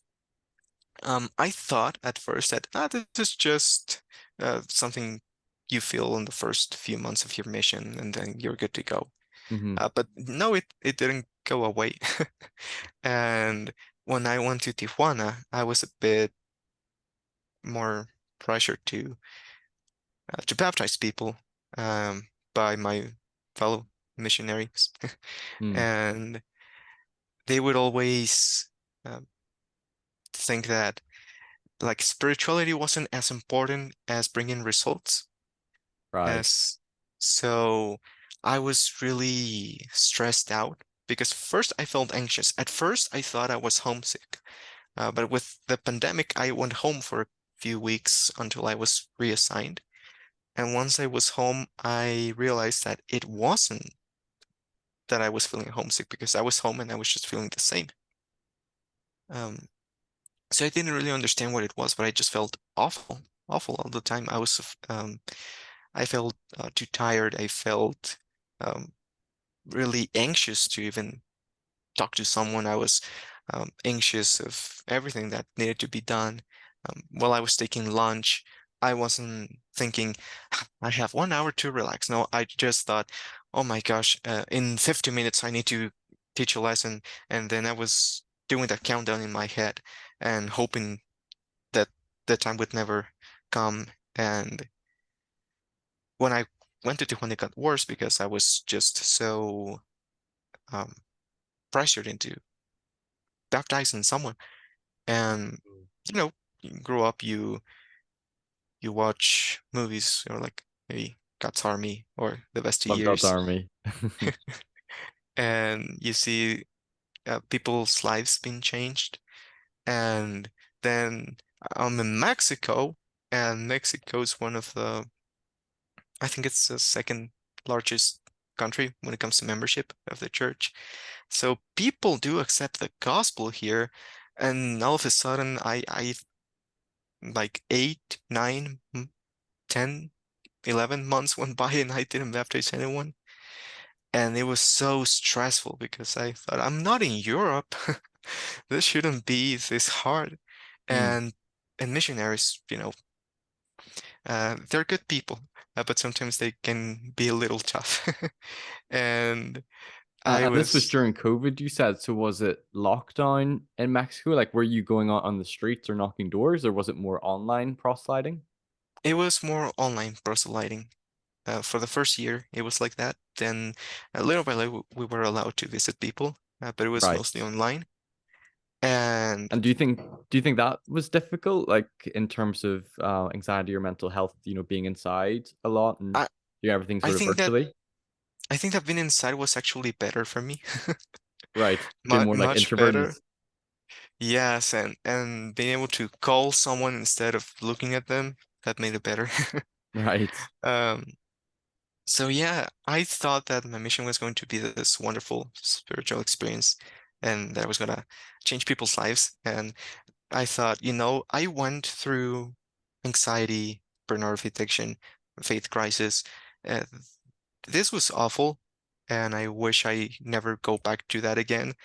But I want to use my experiences for something good. I want to inspire someone. I want to at least help someone Right. if my story helps someone. But then I go to my mission and none of that happens. So I was really feeling stressed out. Oh man. And I thought I went through all of this for nothing then.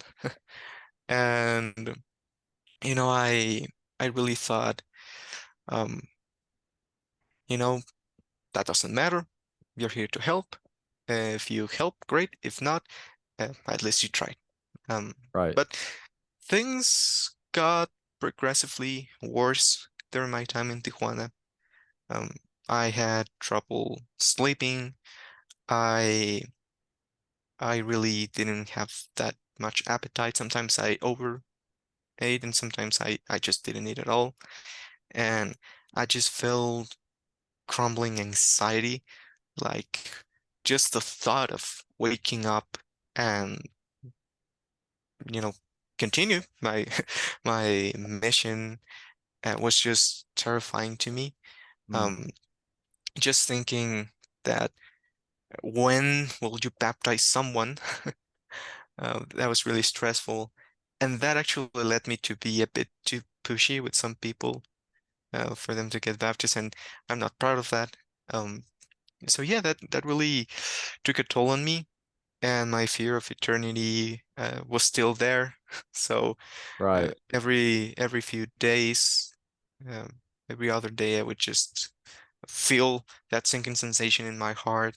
I would feel glued to my bed or my chair or the ground, and I I didn't tell my mission president because like I said, I sometimes have a hard time explaining how I feel, so maybe he'll misunderstand, so it's not worth it. Mm. Um, so And that's one little, thing what you were saying about sort of the pressure about baptisms and numbers and number of people that you're teaching. Like, I love my mission in so many ways, and I think goals can be a good thing to motivate you. You have a target, but I think it can also be negative when you feel like it's all about the numbers and getting certain statistics. Like I can remember one week on my mission, me and my companion were working really hard. Like we were doing everything we're supposed to do. We were keeping the rules. We were trying to schedule appointments, knock doors, talk to people on the streets, and we didn't. Our numbers just weren't very good that week. And I remember the zone leaders being like, "What's going on with you two? Like, come on, like these are being piles." And I was just like, "Look, we're doing everything we can. Like, we can't control like people's agency if they meet with us or not. That's kind of out of our hands." And that was one negative part I maybe saw it. In leadership or going to mission leadership councils was sort of like the strong emphasis sometimes on numbers, and I think it's a hard balance for a lot of missions to have. I think certainly some mission presidents. I felt like my mission president was great, and he would always say, "Remember, it's more about the people than the numbers." But there's always this emphasis on numbers, and yeah, you can feel that pressure and you can feel bad about yourself if you're not seeing results. You can get discouraged. Am I not being faithful enough? And yeah, you can get kind of maybe pushy at times. So I can understand and validate what you were going through. yes, and after a few months, luckily my mission president wasn't really obsessed with us baptizing everyone. He was more focused on the people, like you said. It's And kind of like the one, culture of the missionaries. yes, yes, it was more the missionaries, and something that the previous mission president focused on. And one time I decided to just tell him because I just couldn't take it anymore. And he said, well, let's get you a therapist. So I talked with this therapist over the phone, and it just helped me. Um, but the therapist said, I think that you have social anxiety. So just breathe in, breathe out, and you're good to go.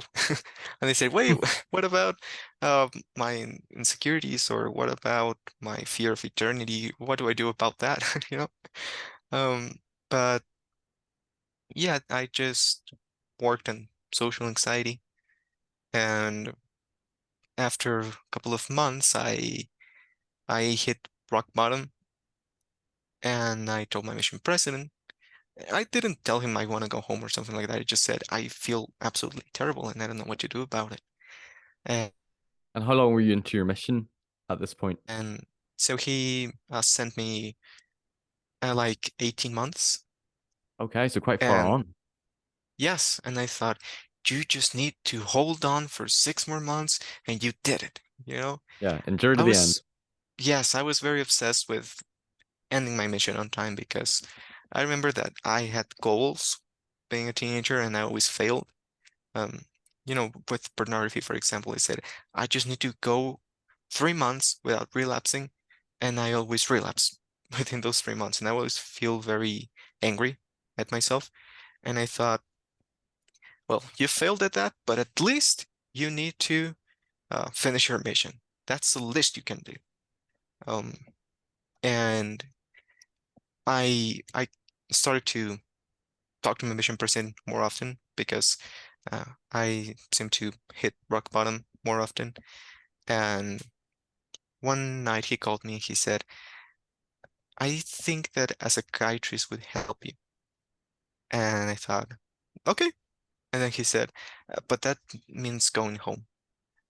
And when he said that, I mean, I was so stressed that I was relieved, um, but I was angry that I couldn't just keep it together for another 6 months. Mm. And yeah, like 3 days later, I was back home. Luckily, my friends and all of them, they didn't remember when I left, so they didn't even notice that I returned early. Right, because So 18 months is quite a long time. It'd probably be different if you came back after a few months being away. yeah, so that was easy. Um, so yeah, when I came back, I felt really insecure about myself. And I remember that I was following Saints Unscripted on Instagram, and they posted a story, and it said, um, "Do you want to share your conversion story? Um, respond to this story, and we'll post it in our Instagram account."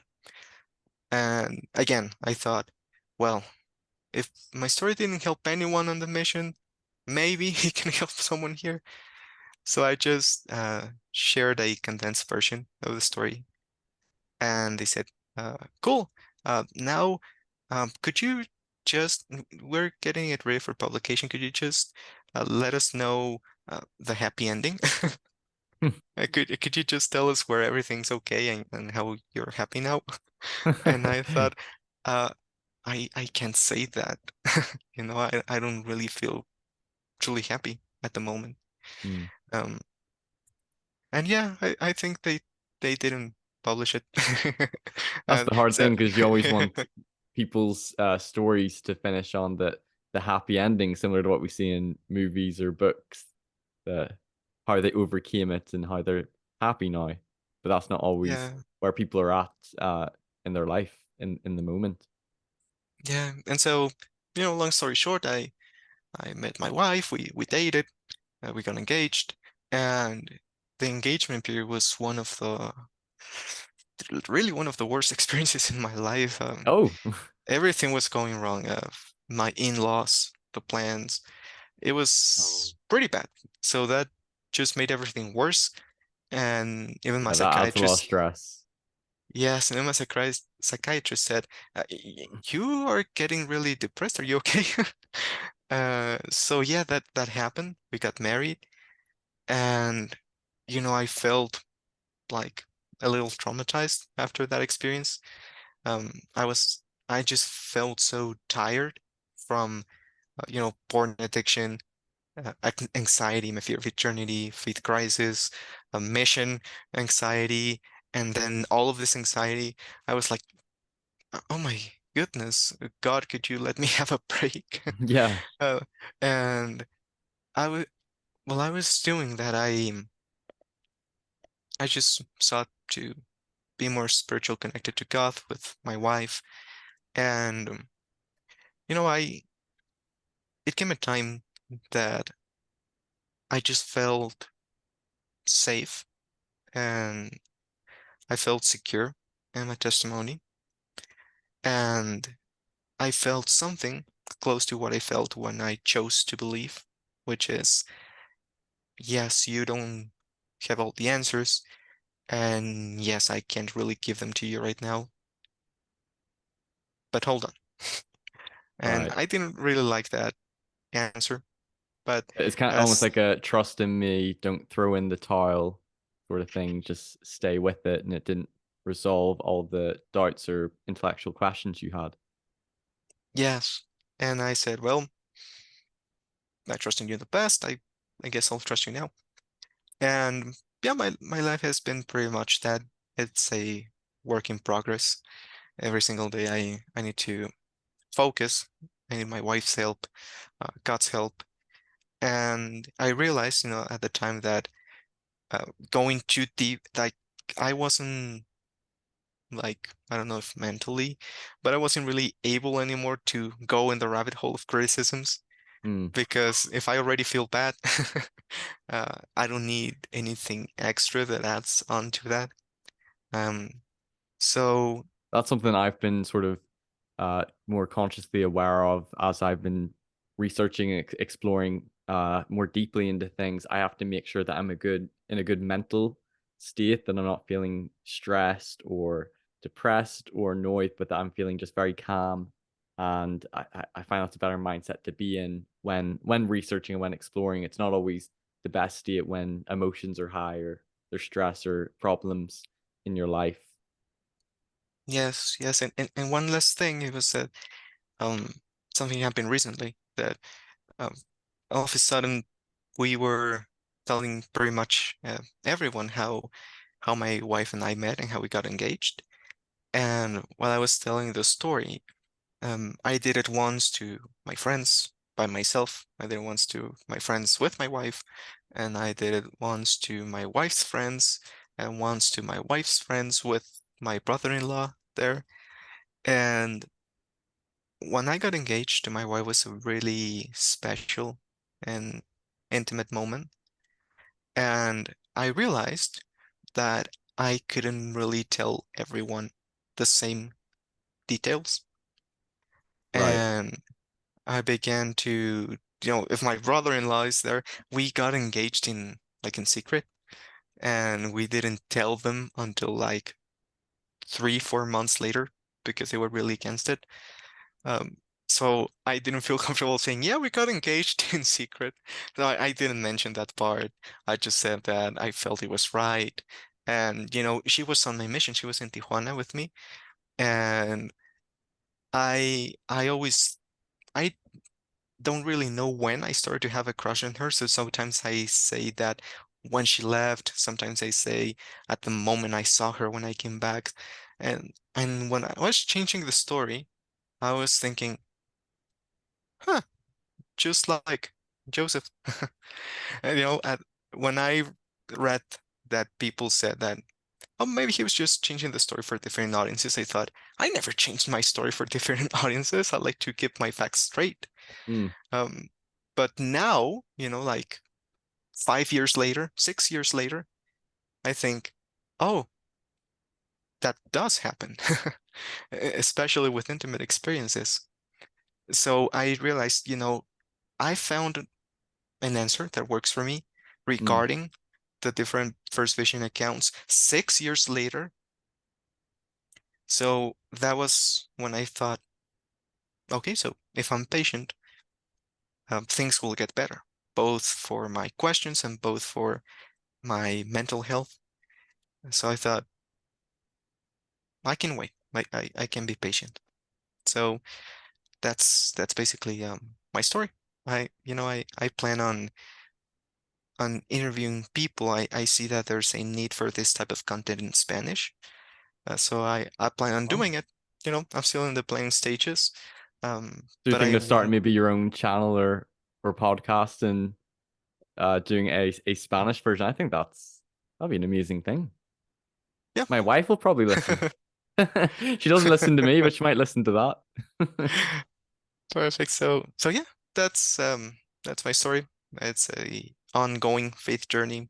Yeah, Maybe the faith crisis was a little early in my life, um, but now something that my mission president told me was, Elder, you master the doctrine and you do it pretty much perfectly, but you don't know how to apply it to your life. mm, And I realized that that's my greatest weakness. I did learn a lot about criticisms of the church. I did learn a lot about the gathering of Israel. I did learn a lot about Christian fathers. So I appreciate that. And I think that now I need to focus on knowing how to apply it. right. And from your story, there's so many things that I resonate with that are similar about our stories that sort of overlap, and so many hard things that you went through in your youth on your mission. I think it's something that there can be a lot of stigma and shame attached to returning home from your mission for whatever reason, and mental health challenges. I think is something that we're starting to become maybe more aware of and have more compassion and empathy towards, and hopefully removing that stigma and unfortunately sometimes that judgment that people either might experience or might just internally feel from those things. And I think it's important for people to be aware of those people's experiences. And your story in general to me is both, uh, seeking intellectual answers, but also spiritual answers, and you trusting in faith, acknowledging that you don't have answers to maybe every single issue or question that you have. There's maybe still some things that you're figuring out, or yeah, you may not have the answer to, but there's reasons you feel like you can still maintain belief. And I think that's inspiring. I think this is an important story for people to hear of someone who's experienced really hard things. You might even say uh, harm in their experience in the church, but still has come through with faith on the other side. Now, I wanted to ask you maybe a couple of questions in closing. Unless you had anything else to share. How do you feel in sort of like your general faith when it comes to the foundational truth claims? Do you feel like somewhat firm in your testimony, but you've still got questions, or there's things that you're still trying to navigate your way through? Like, where would you say you feel like you are in your faith in this moment? I feel I'm a combination of firm and somewhat firm. Um, Somewhat firm because if you are just looking at reasons to debunk belief in God, you will find them. Right. And for me, I found many that, at least for me, in my mind, it discredits Christianity. What people say Credible about, arguments or reasons. yes, and how people say, well, at least we have Jerusalem. That's what people say about the Book of Mormon, right? But we don't have Right. Sarah. But then you have these critics that say, well, yes, there's Jerusalem, but that doesn't mean that Jesus resurrected, you Right. know? And if you look back in time, you'll notice that Israelites um, were pretty much like every other pagan nation, so there's nothing special about them. So if you go through that rabbit hole, I I, I pretty much don't believe in Christianity as, the mainstream Christianity. So I think that if I wasn't a member, I would be an atheist.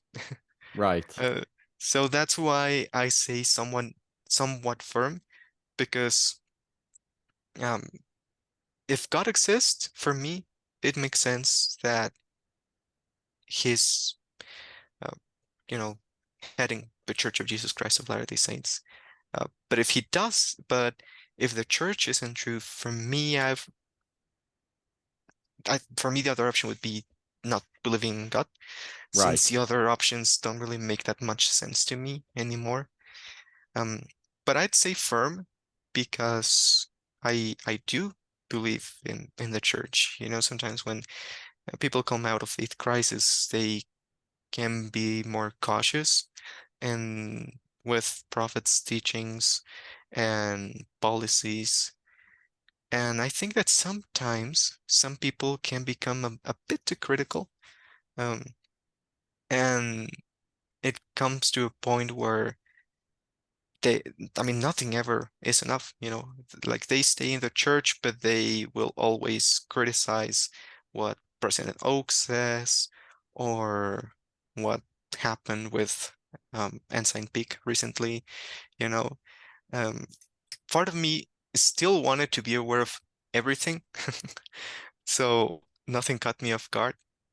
Um, but at the same time, I thought, I feel like I'm going in circles. Like criticisms against the church, they're starting to sound the same. Uh, Things in favor of the church, they're starting to sound the same. Maybe this is the 20th time in the week I hear about Nahum.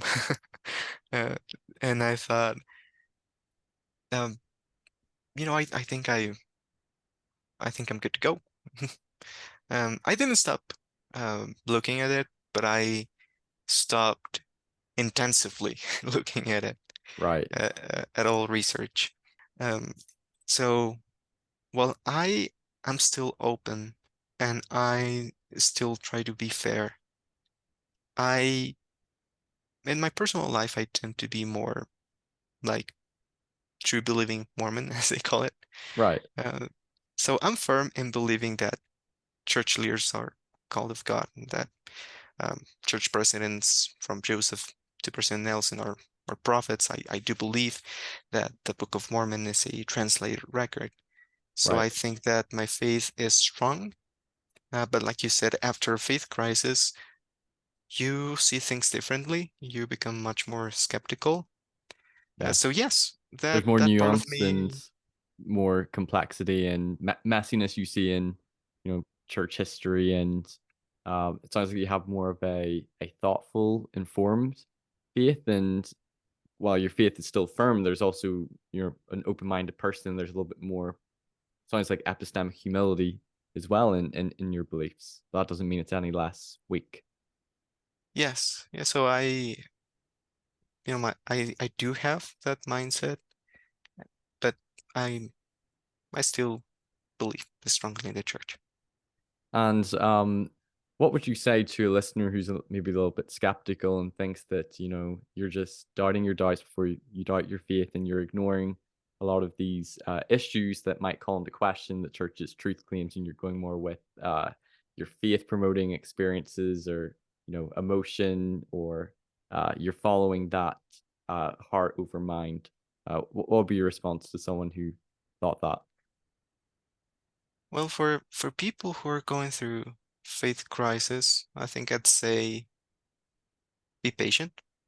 Um, I think, I've listened to many uh, hard stories. Even though I believe in the church, I do see the pain in the people who have left and that they were genuinely trying to find reasons to stay, but just couldn't find them.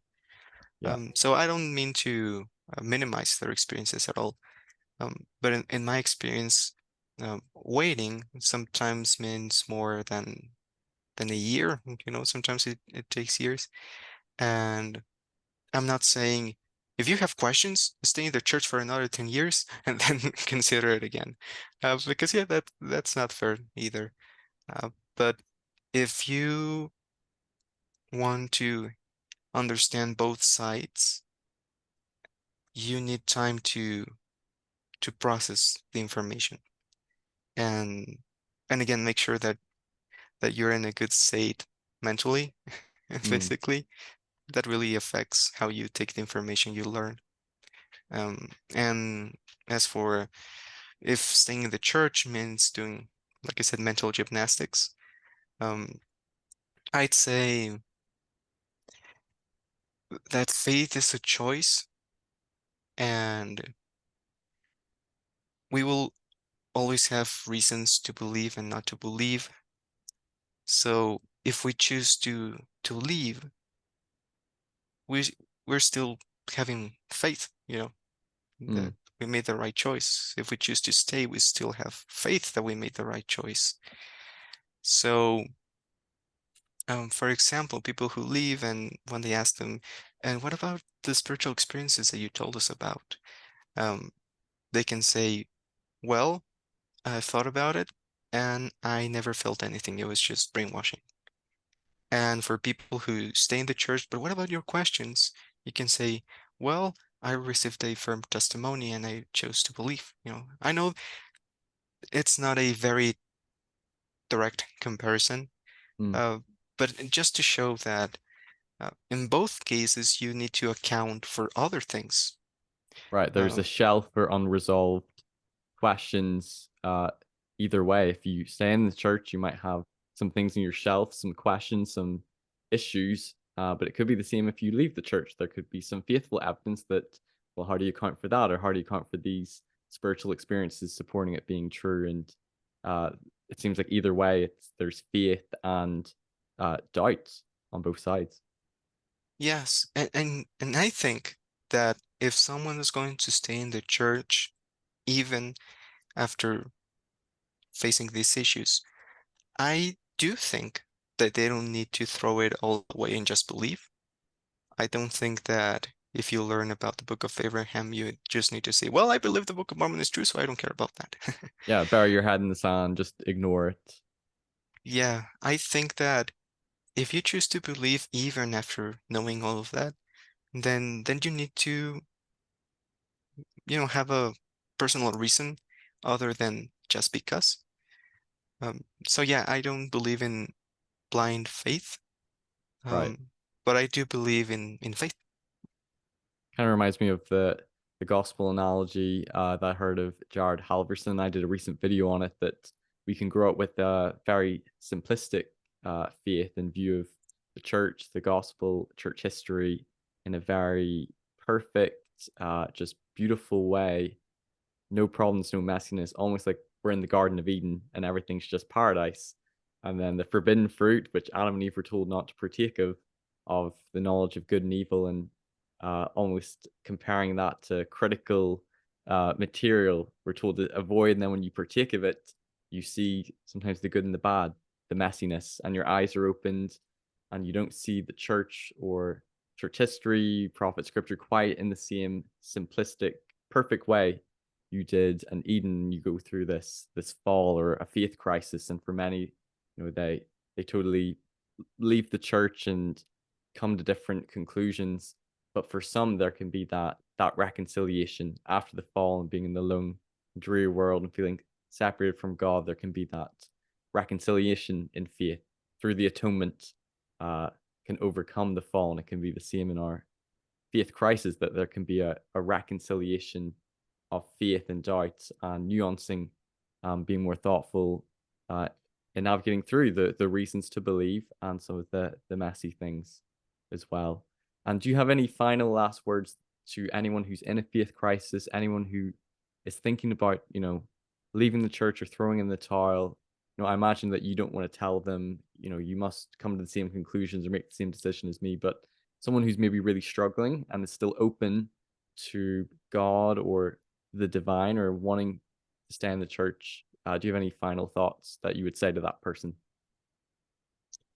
I'd say that, something about my experience that I, faced all these criticisms no, before, mentioned before getting married, before going through the temple, that gave me an interesting perspective because um, I was just, for example, with the temple, I didn't know what the temple was like, but I heard bad things about it. So in this case, I didn't know anything about the temple. And when I went through the temple, I was afraid I was going to hate it, like many other people did. But I came out loving it. It was very special. And yeah, I did recognize the Masonic symbolisms and what people say online. And yeah, I was like, oh, there's that thing. I don't know how to feel about that. But overall, my experience was really good. So, what I'd say to someone who has questions is the best way to answer them is through experience.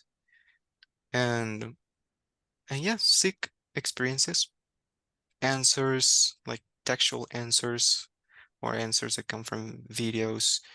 They will be pretty good, but experiences really give you the personal testimony, either against or in favor of. So if you choose to leave, um, first of all, I want to say that if the people in your ward or your family think you're a hypocrite, I don't think that. If that makes you feel better in any way.